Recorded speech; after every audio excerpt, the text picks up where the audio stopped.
नीलापुर नामक एक सुंदर गांव में आकाश उसकी माँ वनजा के साथ रहता था। वो सब्जियां उगा के उनको बेचकर आए हुए पैसों से उसकी माँ का अच्छा देखभाल करता था। एक दिन जब वो सब्जियों को बेचने के लिए गांव जाता है, तब सब्जियां सब्जियां, ताजा ताजा सब्जियां, आइए बाबू आइए, ऐसी उसकी पुकार सुनकर सभी उसके पास आकर सब्जियां खरीदते हैं।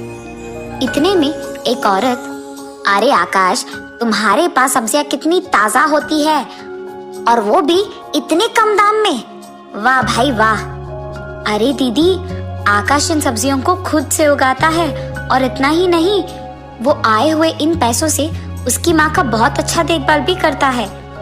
ये बहुत ही अच्छा आदमी है। आकाश, मुझे 1 किलो टमाटर चाहिए। जी मेम साहब। ऐसे ही गांव में सभी लोग उसके बारे में बहुत अच्छा बात करते थे और उसकी अच्छाई के बारे में बहुत ऊंचा सोचते थे। ऐसे ही सब्जी बेचते हुए वो पड़ोसी गांव में जाता है और जाते ही वहाँ एक बड़े घर के पास रुकता है। लगता है कि इस गांव में सबसे बड़ा घर यही है। इस घर में जरूर बहुत सारा पैसा और सोना मिलेगा। इस गांव में मैं इसी घर से चोरी करना शुरू करूंगा। आज रात जब सभी सो जाएंगे, इस घर को आके मैं चोरी करूंगा। हाँ, ये सोचकर वो वहां से चले जाता है। उसके योजना के अनुसार ही उस रात को वो उस पड़ोसी गांव के बड़े घर में चोरी करने जाता है। हाँ, लगता है कि आजू बाजू के सारे लोग सो गए हैं। यही अच्छा मौका है इस घर में घुसने का। ये सोचकर वो उस घर में घुस के पूरा पैसा और सोना वहां से चोरी करके निकल जाता है। घर पहुंचते ही अपनी माँ को सोते हुए देख वो चुपचाप एक और कमरे में चले जाता है। हाँ, बहुत दिनों से मैं सुबह में ताजा सब्जियों को बेचकर रात के समय में इसे चोरी कर रहा हूँ, लेकिन आज मैं और भी पैसे लाया हूँ। एक बार मुझे इकट्ठा किए हुए इन सारे पैसे और सोने को देखना होगा। ये फैसला करके वो उसके कमरे में इकट्ठा किए हुए सारे पैसे, गहने और सोना को निकालकर एक जगह पे रख देता है। बाप रे, मैंने क्या इतने पैसे और सोना चोरी किया है? ऐसे वो चौंक जाता है। इतना सारा पैसा और सोना मैं घर पे लगाऊंगा तो मुसीबत आ जाएगी। मुझे जल्द से जल्द इसे कहीं छुपा देना होगा, लेकिन मैं इसे भला कहाँ छुपा पाऊंगा? इस सोच में पड़ जाता है। हाँ, अगर मैं इस सब पैसे को एक ऐसी जगह पे छुपाऊंगा जहाँ कोई लोग नहीं आ पाएंगे, तो यानी जमीन के ऊपर नहीं बल्कि जमीन के नीचे एक घर बना के अगर मैं सारे पैसे और गहने और सोने को छुपाऊंगा तो कोई भी नहीं आएगा वहां और किसी को कभी भी पता नहीं चलेगा। ऐसे वो उसके फैसले के मुताबिक ही जमीन के नीचे एक घर बनाता है और उसमें इस सारे सोने, पैसे और गहनों को छुपा देता है। हाय भगवान, अच्छा हुआ कि मैंने ये सब कर दिया। अब इस जगह में कोई भी नहीं आ पाएगा और तो और चोरी के सारे पैसों को यही छुपा पाऊंगा और जब मन चाहे मैं यहाँ आके आराम कर पाऊंगा। तब वो उस घर से बाहर आके जमीन के ऊपर पहुंचता है और उस रास्ते को ऐसे छुपा देता है कि किसी और को शक भी ना आए और तब वहां से खुशी खुशी चले जाता है। ऐसे ही वो हर रोज हमेशा की तरह सुबह के समय में सब्जियां उगा के उन्हें बेचकर अपने माँ के साथ रहते हुए रात के समय में चोरी करके उस सारे पैसे को उसके नए घर में छुपा देता था। ऐसे बहुत दिन बीत जाते हैं। एक दिन सुबह सब्जियां बेचते हुए आकाश एक घर के पास रुकता है। आज रात मुझे इस घर में चोरी करना होगा। वहां से जाते वक्त वो रास्ते में एक मांस की दुकान को देखता है। अरे यार, मांस को देखते ही खाने का मन कर रहा है। मांस खा के बहुत दिन हो चुके हैं, लेकिन अब अगर मैं यहाँ से मांस लेकर अपने घर जाऊंगा तो बनाकर खाने में बहुत देर लग जाएगा और रात के समय में मैं चोरी करने नहीं जा पाऊंगा। अब मैं क्या करूं? ऐसे सोच में पड़ जाता है। अरे हाँ, यहाँ से तो मेरा नया घर पास है। अगर वहां जाकर मैं खाना पका के खा लूंगा तो मांस का मजा भी आ जाएगा और साथ में थोड़ा आराम भी मिल जाएगा, और वहीं से रात में चोरी करने भी जा सकता हूँ। ये फैसला करके वो मांस की दुकान जाकर मांस को खरीद के उसकी सब्जी के बंडी पे लगा देता है। वहां से वो उसके नए घर के पास जाता है। उसकी बंडी को जमीन पे छोड़ के वो मांस लेकर उसके घर के अंदर चले जाता है। इतने में निरुपम नामक एक आदमी उसके गाय के साथ उस तरफ आता है। उसके गाय को घास खिलाने के लिए वो उन्हें ऐसे जगह ले आता है जहाँ कोई नहीं होता है। पर वहाँ आकाश की बंडी को देख वो चौंक जाता है। अरे ये क्या, आकाश की बंडी तो यहाँ है, पर वो कहीं नहीं दिख रहा। शायद बंडी को कुछ हो गया होगा, इसीलिए वो उसे यहाँ छोड़कर उसके घर चला गया होगा।